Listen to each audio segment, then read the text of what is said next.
welcome to our next talk. As you heard in several occasions, we're talking about disruption in society, also from sometimes more technical, sometimes from more sociological aspects. Now we have here with us Mark, who's originally from England, and is also taking a technical approach from this, coming more from the programming side, from mathematics. So I just would say, like, let's have his view of the world, and the stage is yours. Thank you. Hello, everybody. Yeah, what am I going to talk about in the next 12 minutes? I'm going to talk about trust in a decentralized world. So basically, who do we want to trust our data to? Now, this is not a legal talk. This is not a ethics talk. These are all parts of the theme, but not what I'm going to talk about today. I'm going to talk about technology. And why does it interest me? Because the company I work for, the Basler AG, which is a Mittelstand in Arnsberg, which exports digital cameras worldwide, so up to 500,000 cameras a year, all over the world. We're the world leaders, and a camera produces lots and lots of data.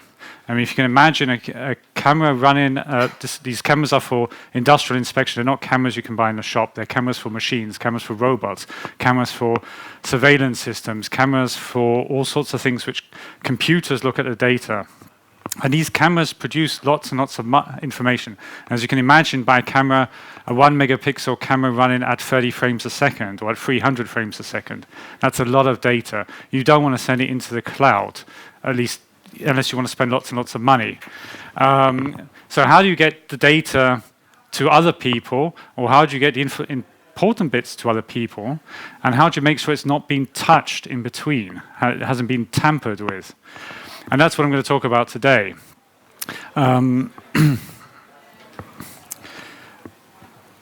So swapping data between people all over the world started probably in 1989 in CERN, as Tim Berners-Lee invented the HTTP protocol, which made the World Wide Web possible.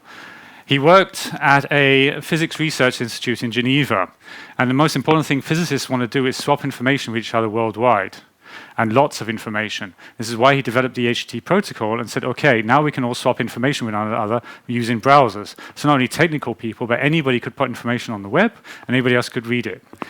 The system was completely decentralized and could survive a nuclear attack. That was the plan. So even if the whole of America disappeared overnight, the network would continue running.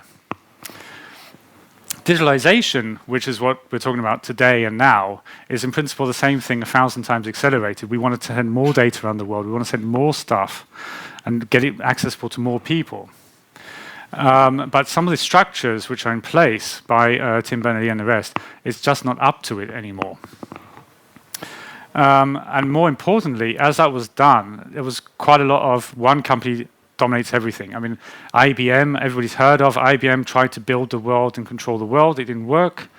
Bell Labs tried to as well. They got broken up by their own government. And I think everybody today accepts that no one company can do everything. Companies have to work together cooperatively in an ecosystem to help each other to bring services to everybody that needs them. But of course, there are certain companies which people don't trust so much. There are companies that people trust more. Who can you trust? So just a bit of going back in time. The World Wide Web in the 90s was actually quite straightforward, and wasn't much happening at that point. Not many people were connected to it, mostly research institutes. It decentralized and democratized data. Data was available everywhere for everyone that was on the web. Trust was at that point in your friends. There were so few servers available in those days. You knew everybody who was running a server. You knew the person who was running a server, supplying the data. You know if you could trust them. I used to work then in CERN in Geneva, so there, and I knew the guys running the servers in London, so I could trust the guys in London. I knew that data wouldn't be changed. I knew it was the stuff I wanted to get. Then Web 2.0 came along, social media, Facebook, and the rest. And they then said, okay, but we need to protect this data because it's been changed. No, you don't know everybody in the world now because there's too many systems on the World Wide Web. And so centralization began to happen, especially in Silicon Valley.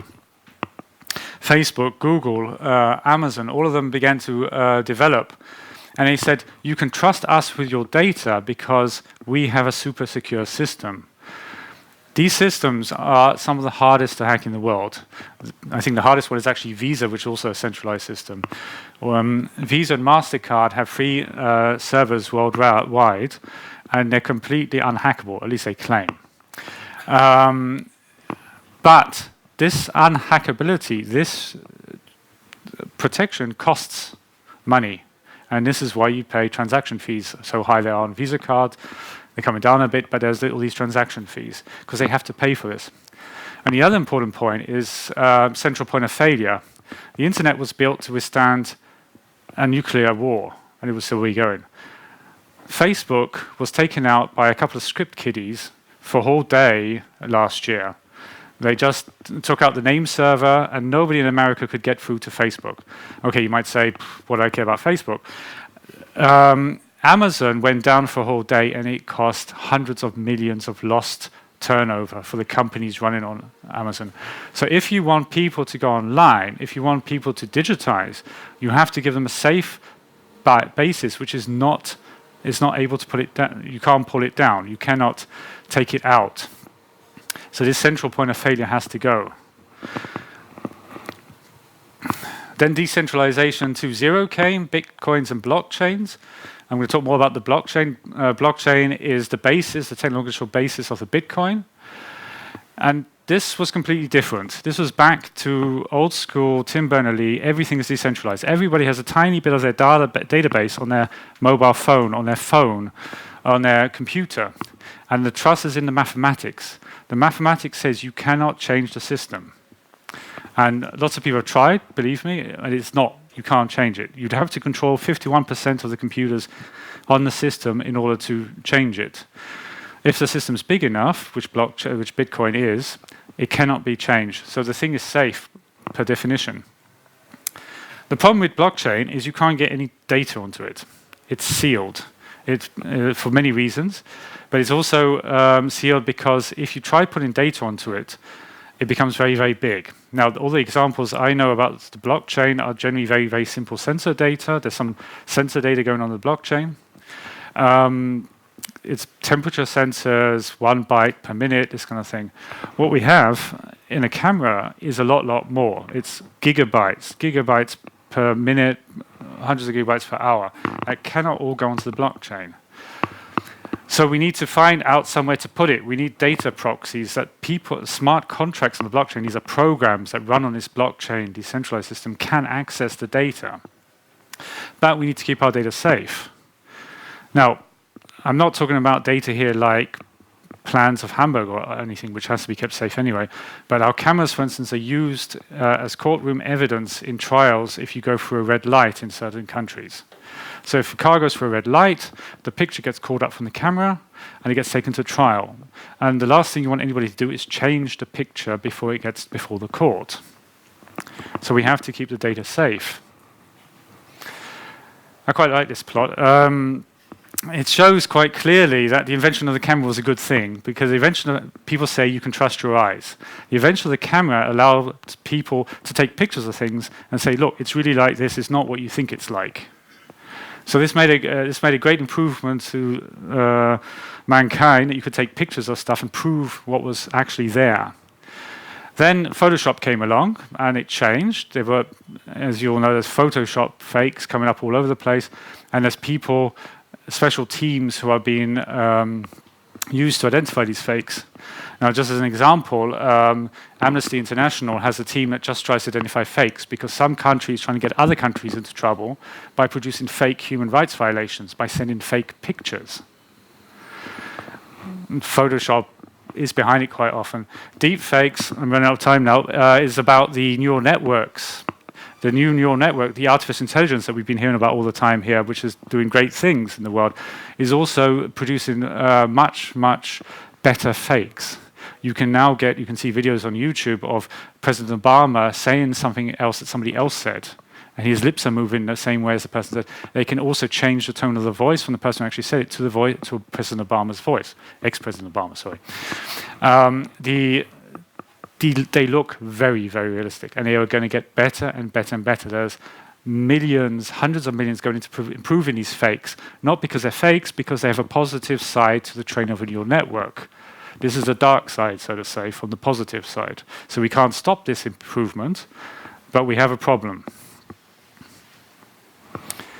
So, data proxies. Who do you want to trust your data to? There's many opportunities, and I'm going to try and list all of them here. My favorite one's at the bottom, and we'll get to that at the end. Firstly, you can pay a large company like Amazon and say, hey, take care of my data. I'll pay you lots of money, and it is lots of money, and you trust them with your data. Now, you have all the politics and the moral implications of when a Google or Amazon has all your data, but at least it's safe. It's secure as good as they can do it. You can have several copies of your data. This is what Amazon does, and what Google does, and Azure does. They want to be paid for it, of course. If they have a copy in Germany and a copy in America, then they want to have paid for the copy. You also have problems with GDPR, and that's the whole other topic. But what happens if there was a new concept for decentralized data storage, like the blockchain? There are several things being made, things like IPFS, but there's also old ideas like BitTorrent. BitTorrent was a peer-to-peer data transfer system. It suffered, well, it still suffers, it's still around, because people plant viruses, they change the data, so the data is not reliable. So you need a peer-to-peer blockchain structure, so like BitTorrent or blockchain or something, but you need to be able to make sure that your data is safe. It hasn't been changed. You don't actually have to stop people changing, you just have to make sure that you know when it's been changed. So what you really need is self-checking data. So when you see a data, you can say, oh, this has been changed by somebody. I'll put that one back and I'll take it from here. So what you can then do is you can then do an open source system like the internet, like the older web servers, where everybody has a copy of the data, and you just keep going around until you find one that hasn't been fiddled with. And then you have the right data. That means you have cheap storage of data, no special security and everything, and you have lots and lots of copies of data. Now, who determines who makes the copies and who doesn't? Depends on the quality of the data, which is where I get to my last slide about data meritocracy. And all a meritocracy means is the more important data will get copied more often, and then it will be safer. So the more important the data is, judged from the people, the more safe it will become with such a system. And it will also become cheap, and no one company will control all the data. Ta-da.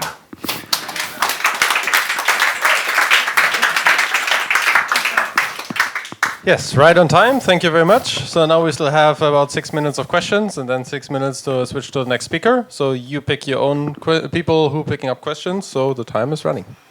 Okay. So I got a question.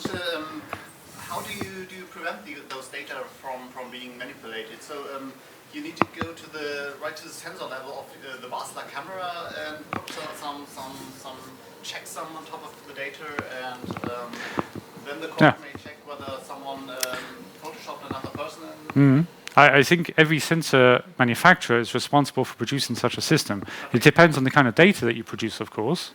And I mean, we have a much bigger problem than a temperature sensor manufacturer because of the sheer mass of data that we produce. But in principle, yeah, every sensor manufacturer has to be responsible for this. This is why it's also very important in Germany, because there's so many sensor manufacturers, not just us, but very big ones, who have to realize that this technology is probably coming because it's very easy to use. And they should support it. You're planning to do such things in the sensor level. You provide a huge database with private sensor keys, and yeah, we're working on it. The technical we have a patent pending on a system to do this, and yeah, we hope to produce something there, but it's going to take a couple of more years. It's actually a difficult thing, so nobody can buy it from me yet. So I'm not selling anything. But I think it's important all people realize that this kind of thing is happening, and we have to work against it. Yeah? But if you say there is not such a product yet, what can I actually do if you say that we should all do something against it? What is it? How would I store my data? Yeah, it's more of a business problem than a consumer problem. And a consumer person, you have Facebook and you have these central things, and you should continue using that. The point is with the blockchain technology is it's not very, it's not quite finished yet. It's still working on it, and also the user friendliness is not there. There are lots of startups working in the area, producing a distributed version, a decentralized version, what I describe here, for an equivalent of Facebook. So a peer-to-peer friend system where everybody has their own data on their hand, and everybody sees it. The more friends you have, they have copies of your data, but nobody else. And I think the point here is big companies or even Mittelständische companies are quite old-fashioned, don't like change, and they're scared of this. I've been to international conferences, and most of the German companies hide under the table when they see this. The Chinese companies love this. They can disrupt Google, they can disrupt Amazon.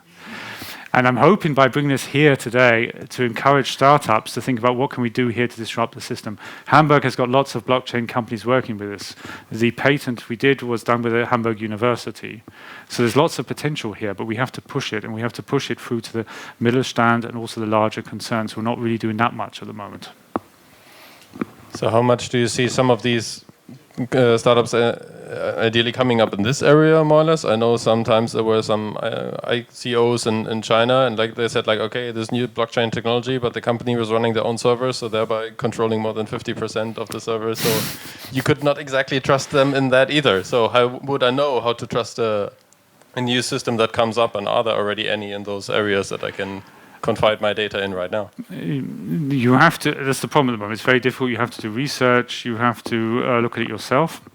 ICOs and cryptocurrencies are not really what I'm talking about here. That's something different. These structures, there's lots of startups working in these structures. There's also a few large concerns. Bosch, a sensor producer, is doing stuff in blockchains.